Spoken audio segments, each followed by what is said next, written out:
Okay, we're doing this. If a horse runs through now, we're in I trouble. was thinking there's going to be a horse or something run through. Okay, so I wanted this podcast to originally be about photography, but then after doing episode 1, so many people came forward and said that they wanted to tell their story, and so we've got Matt here today, and we've been friends for, how long have we been friends for? When did A I start? long time. When did I start at Burton? How old was you then? I was 19. I'm 32 now. Jesus. It's too early for maths, so we'll just say that was a long time. And I think we've both struggled with things over the years, and we're going to talk about it today. So I've got some questions for Matt that we're going to talk about, and we'll go from there. So, first one. Have you ever been afraid to ask for help because you thought it made you weak? Yes, 100% all the time. Yeah. And I still sometimes do now. Like, my biggest thing recently has been money, kind of thing. I've been there. And it's like, I know that my parents are always there willing to help me, but it feels like I've let them down. If I go to them and say, look, I'm struggling. Now I have gone to them now and said, look, I'm in a rut, I need help. And they kind of went, oh God, yeah, why? But then it was kind of a case of, okay, let's get through this.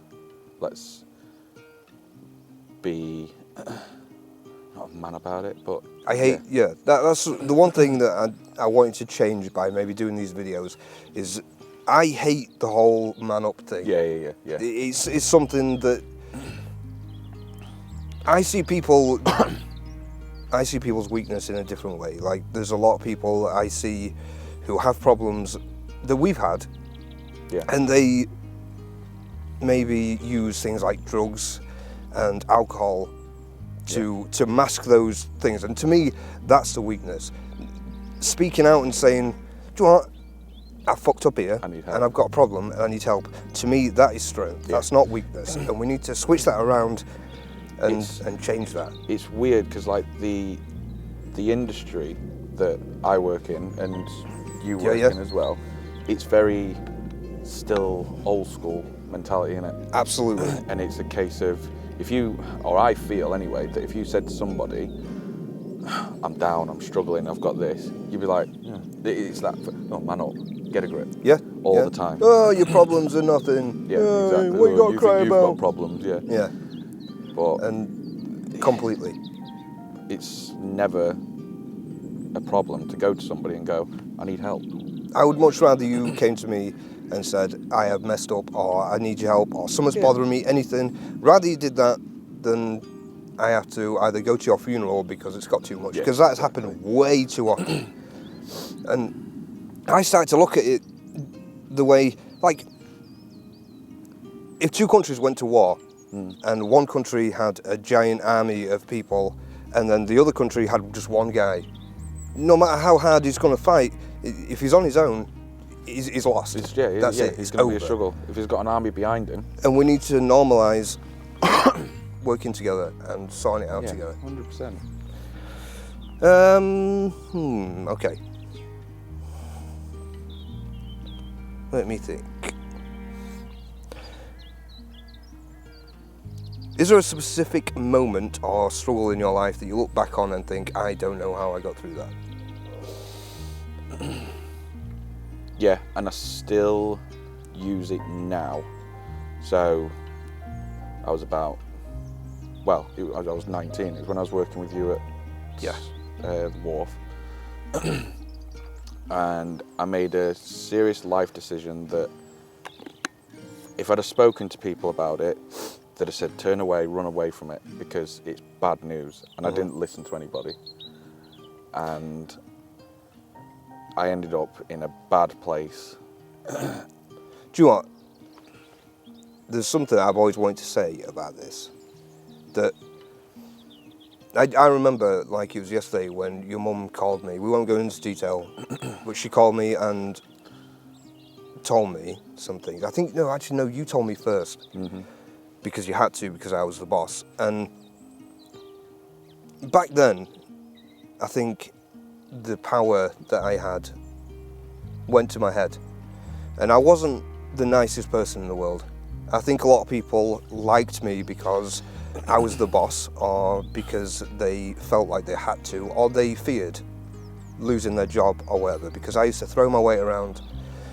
And I always liked you, even before we got close as a friend. Yeah. And I remember when it was actually when your mum told me what had happened, that I felt guilt.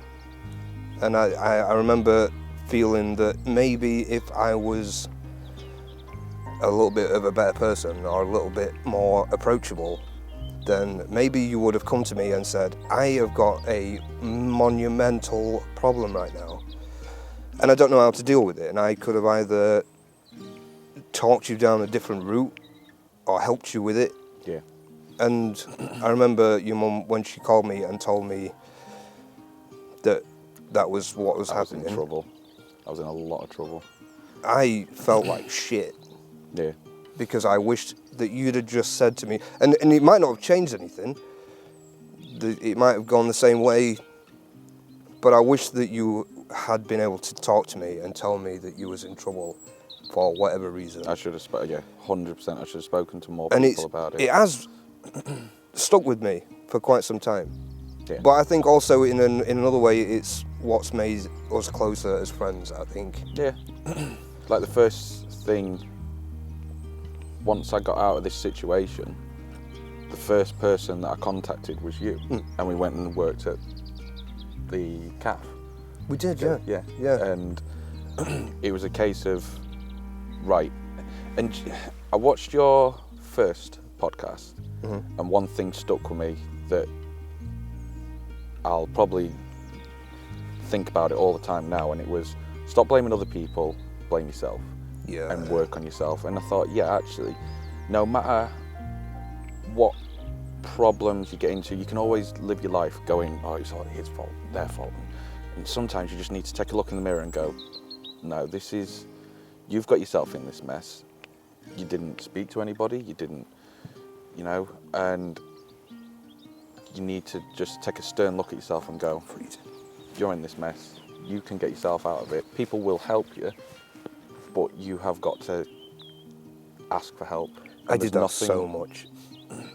I was just constantly, it was everyone else's fault. Yeah. No matter what, it was... Like I remember at the wharf, and the one thing I remember after being there a couple of weeks was you were kind of like, how do I explain it?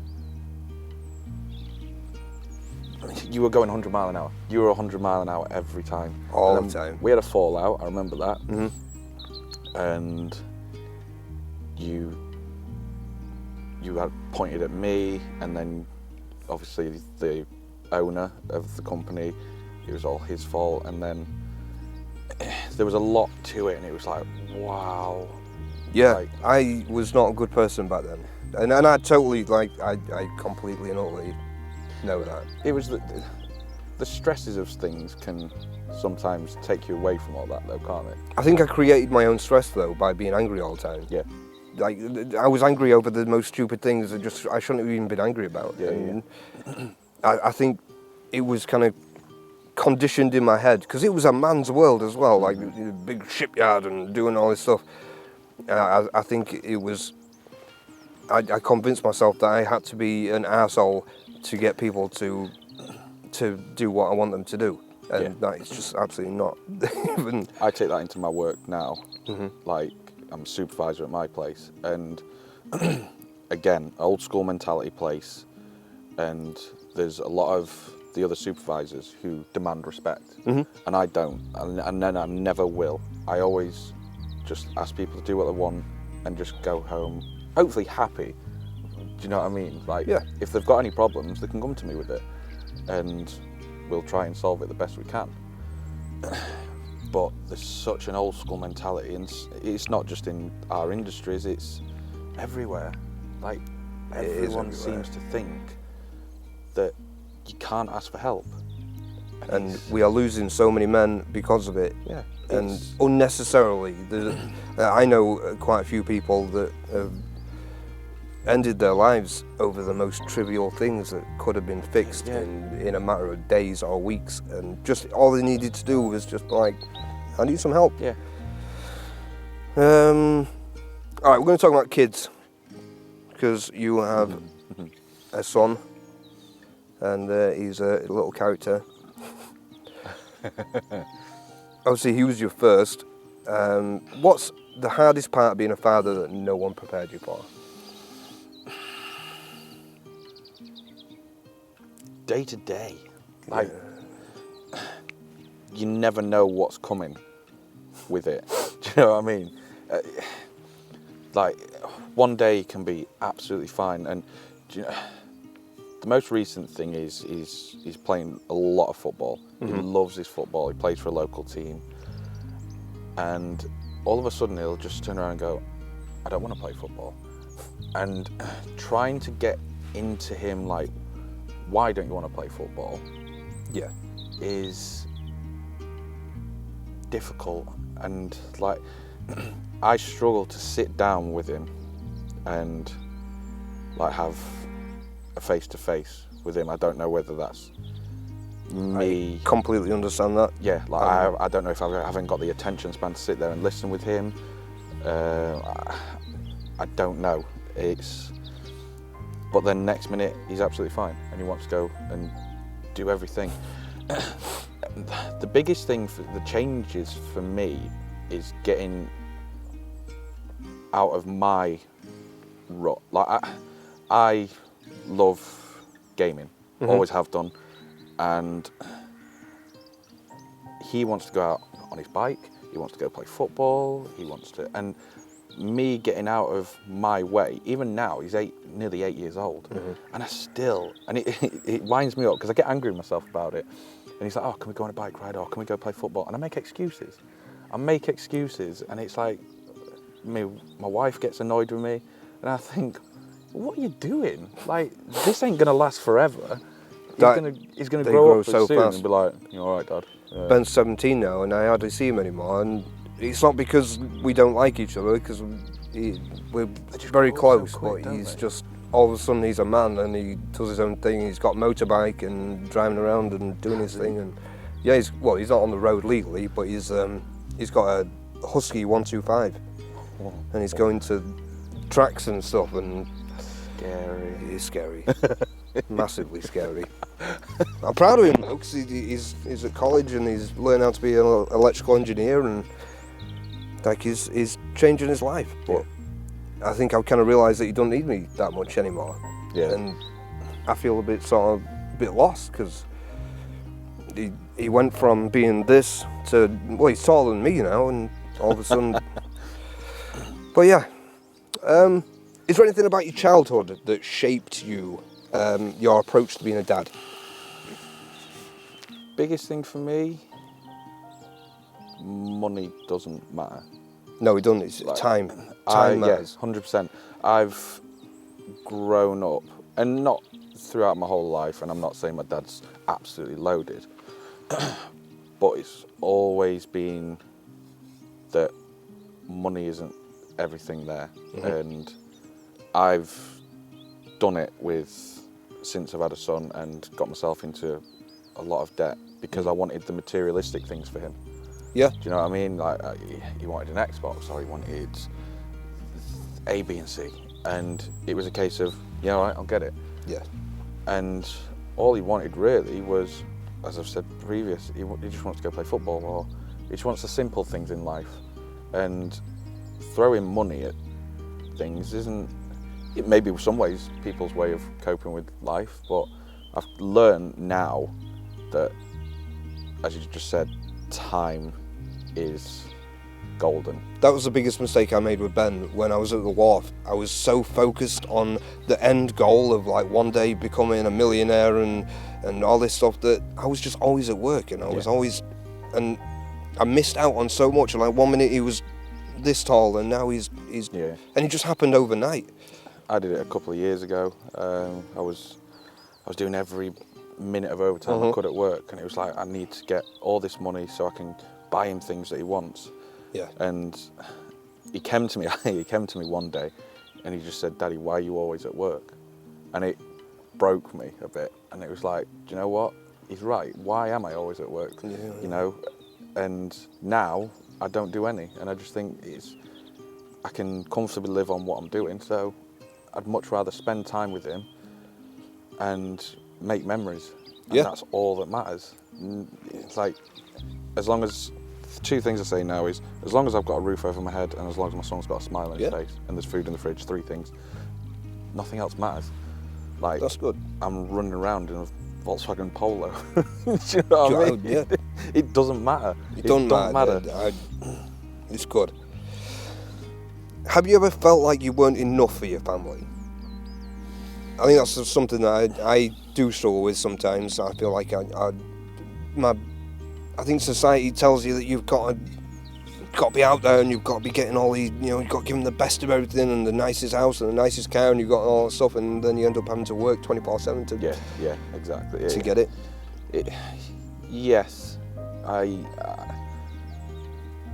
did it a lot, and I was pushing myself for, again, materialistic things. Yeah. I got a really nice car and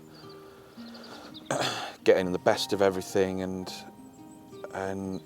in the end, it was just like, I'm never at home, and it really did let me down. And my wife pulled me to one side and said, "You don't need to be doing all this time at work. As long as he's happy, my son's happy, that's all that matters." And it put me to a low, because I was spending all my time inside these 4 walls at work, and then I was coming home tired, and then straight up again, and blah, blah, blah, blah, blah. And then when Alex came to me, and my wife came to me and said, "Why are you doing all of this? Like, we just want you home. We just want you at home. That's all we care about." And it was like, right, you need to sit down and just stop for a minute and just think about the things that matter.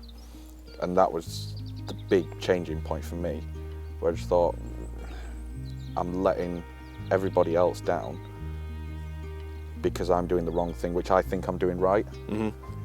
I get it. And it was a case of, right, change your ways. And I did last year, where 2024 was like a really shit year business-wise. I had cancellations and all kinds of things went wrong that shouldn't have gone wrong, and it got to the stage where like my bank account was flipping empty, and I had to start saying, "Sorry, I can't afford to do that," or "You can't afford to do that." And even though they didn't care, I was convinced that they would care. I had many moments where I just felt like absolute shit, because I had to be, I was skinned, and I couldn't afford to give them the things that the world has convinced us that we have to give them. I couldn't afford to take us on a holiday, and I couldn't afford to do this, and that made me feel like I wasn't enough. You kind of, everybody judges very easily, don't they, on things, and you always seem to look at outside perspectives of other people's opinions, when you really just need to look at the people that in front of you that matter. And if they're happy with what you're doing, then there's nothing else you can do wrong. Do you know what I mean? Yeah, I get that. Do you have a dream for yourself that you've had to let go of? Is there something that you've just always wanted to do? Train driving. What the heck is that over there? Is that a bear? A wolf, isn't it? Sorry, slightly off topic there. What is that? Wow, that's huge. That is the biggest dog I've ever seen. Anyway, carry on. Right, dream. Train driving? Yeah, so I always looked up to my dad. He's been a train driver since I can remember. I've always wanted to do it. Always wanted to do it. And in the last 5 years, with the company I'm working through now, they put me through my test, my psychometric testing, and I failed it. And they gave me feedback on it and what I did wrong, and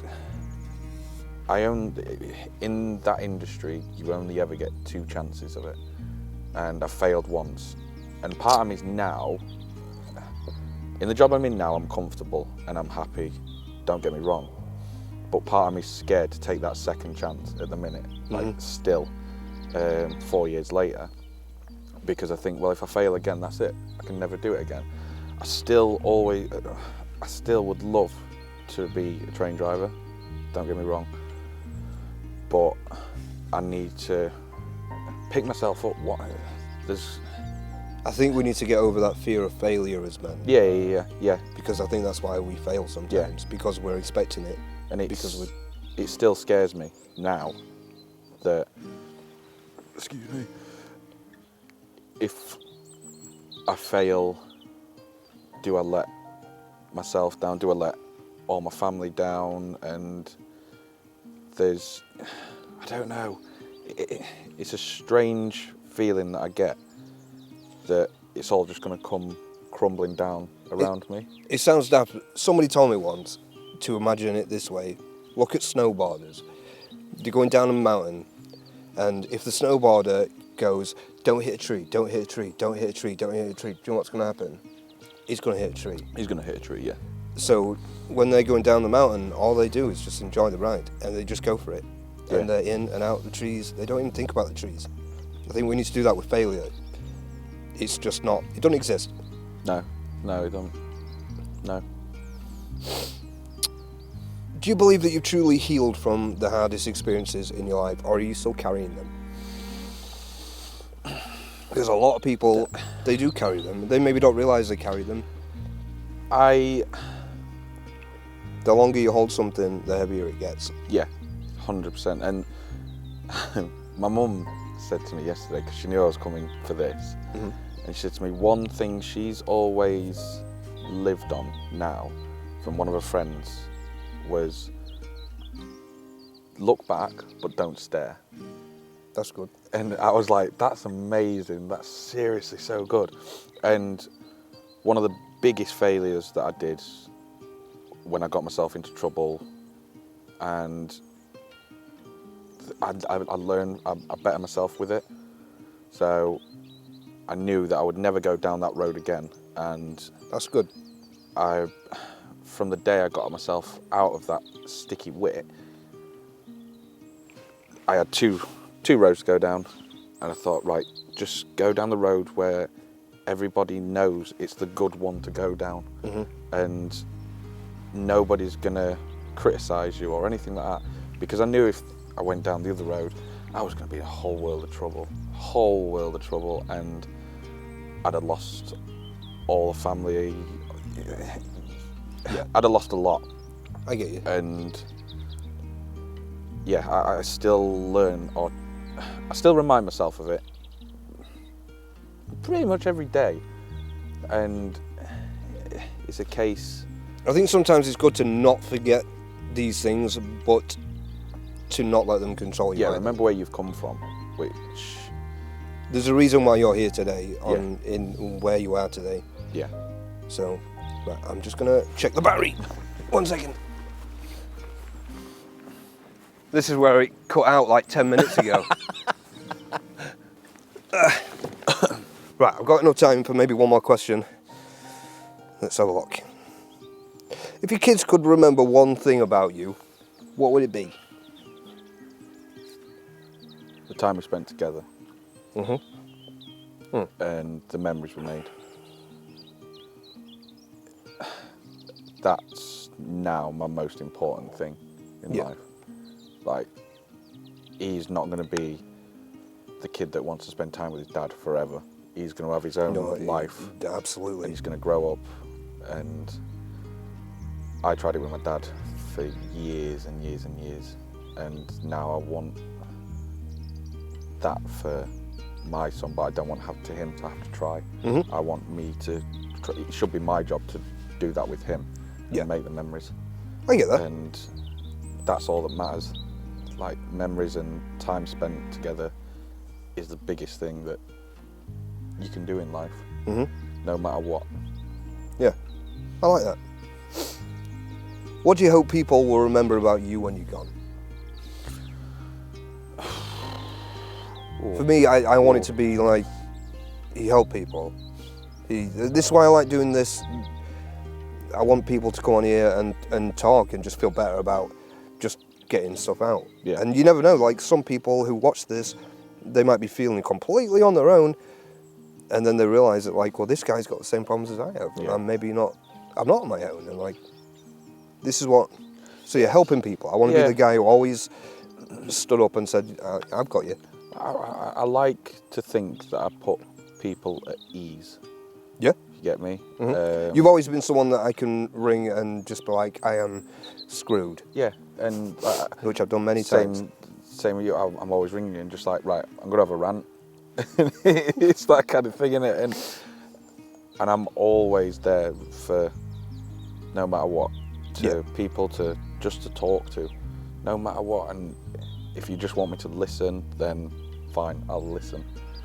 If you want me to give an opinion, I'll give my best, but I'll be honest. Do you know what I mean? I don't like this culture of trying to please people with fake opinions. And I will always try and be honest with people. You've always been real. Yeah. And I appreciate that. There's no point beating around the bush with somebody. Absolutely not. When you can tell them, look, this is how you need to get yourself straight, and I'll be there to help you if you want, 100%. Awesome. Yeah. Well, I think that pretty much wraps it up because we are running out of storage space. But thank you for coming. It meant a lot to me that you've asked to do this. I enjoyed it. I wanted to ask you, but I wasn't sure if you wanted to or if you would want to. And then when you asked me if I would do it, I was over the moon. So it means a lot to me. No, I've enjoyed it. Thank you. So thank you. But yeah, all right, guys, that's it for today. So go check on your people and take care of your own head. And don't be afraid to have these tough conversations. 100%. And we'll catch you next time. If anyone else wants to come and do one of these, please let me know. And we'll crack on. Let's do it. That wasn't too bad. No. This is where I find out the camera wasn't rolling the whole time. Shit! No, joking.